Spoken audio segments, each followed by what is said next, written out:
Terus sekali Gemaya, apalagi tadi kita sudah dapat informasi juga bahwa Palestina sudah menang, Suriah sudah menang, artinya kas Indonesia sebenarnya untuk bisa melaju ini semakin sempit, tapi pastinya kita berharap ya agar pertandingan melawan Jepang nanti ini bisa memberikan hasil yang terbaik untuk Indonesia. Apalagi Jepang ini kelasnya sudah internasional ya, sekali, ya. ya. Kita akan melihat bagaimana kemeriahan support Indonesia dan menyaksikan langsung di Stadion Al-Qatar. Kita juga akan membahas bagaimana peluang Indonesia untuk bisa lolos ke 16 besar Piala Asia. Kita akan membahasnya bersama dengan pengamat sepak bola Roni Pangemanan atau Bung Ropan. Bung Ropan, selamat pagi. Melihat dari pertandingan di grup lain, kira-kira ini bagaimana peluang Indonesia, timnas Indonesia agar bisa lolos ke 16 besar Piala Asia? Ya, saya pikir kemarin ya itu akan ada satu pertandingan yang berakhir imbang sehingga bisa menempatkan posisi kita lebih aman sehingga melawan Jepang juga akan rileks semua pemain ya. Seandainya India mampu menahan Syria atau Hong Kong mampu menahan Palestina, tapi ternyata dua tim yang menjadi pesaing kita itu menang, menggeser posisi kita di 4 peringkat ya, baiklah 3 tim, ada peringkat ketiga dari 4 tim yang akan lolos. Yang tadinya di peringkat kedua, sekarang kita di peringkat keempat.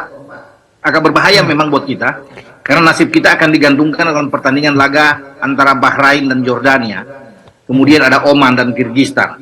Ya kita berharap bahwa Kyrgyzstan yang bisa menahan Oman, ya kita lebih enak untuk bisa lolos, ya. Atau ada kejutan dengan Bahrain juga. Tapi kalau Bahrain saya pikir ini lebih berpeluang aman ya untuk bisa mengatasi satu posisi. Tinggal kita aja yang berharap dengan Kyrgyzstan ya, karena posisi Kyrgyzstan lebih enak untuk bisa menahan lawannya ya, Oman di sini.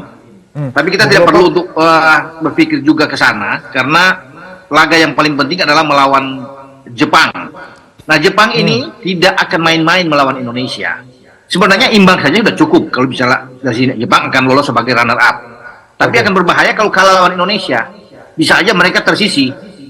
Karena dengan 2 kekalahan setelah mereka kalah dari Irak, mereka harus bisa mengamankan, mereka harus all out untuk tidak kalah. Kalau imbang oke, itu aman buat mereka.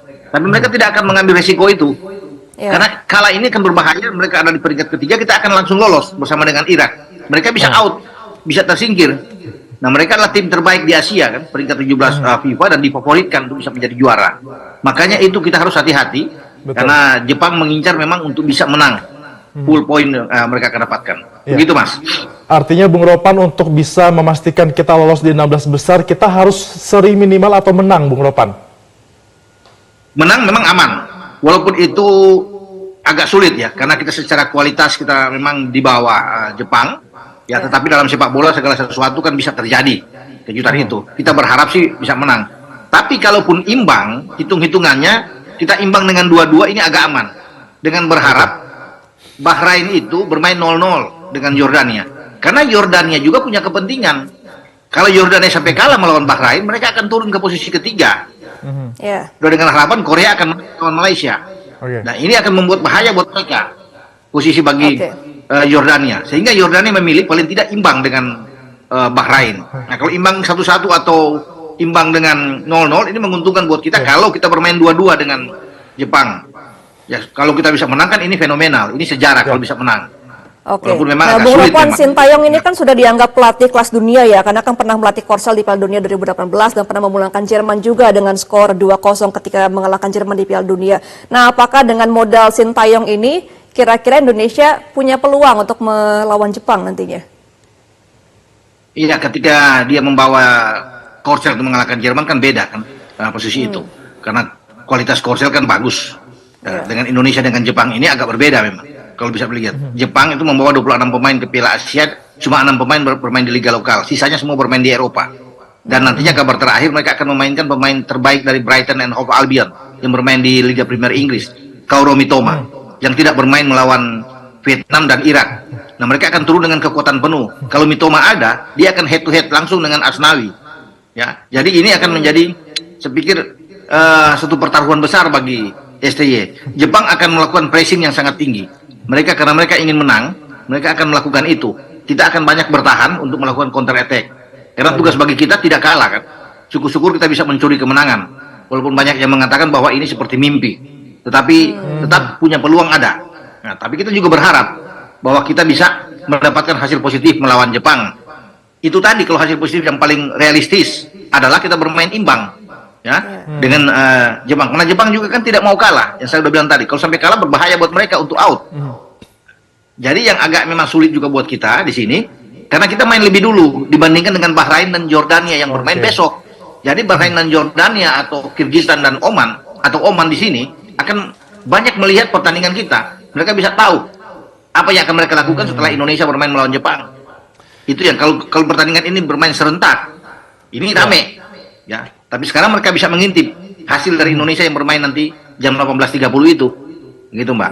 Ya, yang paling penting juga sepertinya adalah formasi yang akan dikerahkan oleh Sintayong juga. Nah, menurut Anda Bung Ropan kira-kira perkiraan formasi yang akan diterapkan oleh Coach Sintayong akan seperti apa?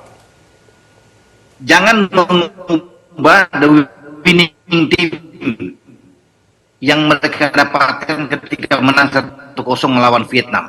Jadi Jepang tidak main-main. Jadi mempertahankan the winning team yang paling tidak yang bermain di babak pertama yang sangat bagus itu harus dipertahankan. Kalaupun ada pergantian mungkin ya, maaf di sini Egy yang tidak begitu bagus bermain harus diganti atau memperkuat ya bermain di tengah yang sangat menambah satu orang di sana, mendorong Marcelino mungkin lebih ke depan sedikit. Siapapun yang mainkan mau Kambuaya atau dengan Mark Locke sehingga kita kuat karena Jepang ini bagus sekali bermain di daerah paling vital ini. Ya, dengan Wataru Endo yang bermain di Liverpool, pemain-pemain semua hebat. Ya, ada Morita di sana, ada Minamino, semua pemain-pemain yang oke. Makanya kita harus kuat di tengah. Ya, tetapi kalau bermain dengan the winning team yang saya bilang tadi dengan starting 11 melawan Vietnam itu bagus. Terutama di belakang ya, bagaimana kita punya Jordi, kita punya Sandi dan Yasin Hadner yang tampil oke, dibantu dengan Asnawi di kanan dan Pratama di kiri. Ini suatu komposisi terbaik menurut saya, dengan Ivar Jenner, Marcelino, dan Jakob Sayuri yang ada di kanan. Atau memainkan Sain Patinama untuk bermain di kiri. Jika Egy ditarik, Sain yang taruh di sana. Jadi di tengah itu ada Sain, ada Ivar Jenner, Marcelino, dan Jakob Sayuri. Ini akan kuat. Nah, Bung Ropol kan memang Ramadan Sananta dan Sain Patinama ini kan belum dimainkan selama pertandingan Piala Asia ini. Kira-kira nanti akan dimainkan oleh STY? Saya pikir itu, kalau ada satu perubahan, yaitu Sain Patinama yang memungkinkan untuk dimainkan, menggantikan posisi Egy ini, sehingga kita akan bermain dengan 5-4-1, membiarkan satu striker depan yang diisi oleh Rafael Struijk. Bantuan itu akan datang dari sisi kanan dengan Jakob dan Sain bisa bergerak dari sisi ini. Ini menurut saya apa yang saya inginkan yang harus dilakukan oleh STY.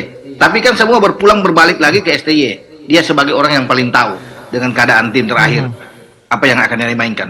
Namun tidak akan beda jauh, tidak akan banyak berubah. Ya, dengan apa yang dia tampilkan, menurut saya ini dengan ketika melawan Vietnam kita bisa menang.